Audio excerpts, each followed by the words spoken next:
is at the core of the few remarks that I want to make with you today.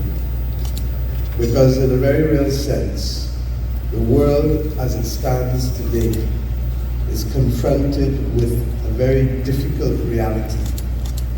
An understanding that the climate crisis is propelling us in ways that ordinary people feel, know, are displaced. But at the same time, in spite of the valiant efforts of my dear brother, the President of COP29 in Azerbaijan, the financing companies, governments of the world are saying otherwise. And ordinary people are asked to reflect on what is my reality and how do I prepare for this reality. At the same time, how do I recognize that I'm going to need to change my behavior as governments, as citizens, if we are going to overcome both the hurdles of development and the critical need to build resilience among our people.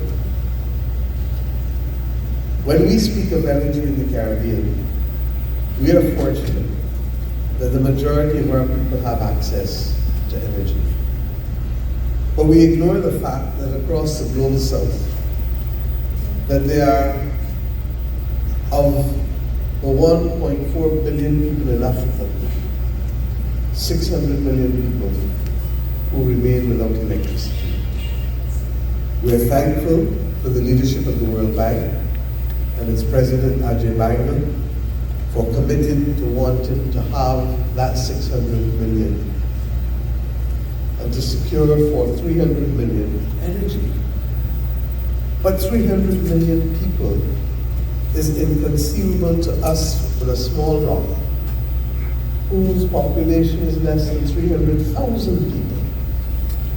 And the notion that we can continue with business as usual, with persons being denied access to energy, is at the core of national instability, regional instability, and ultimately global instability.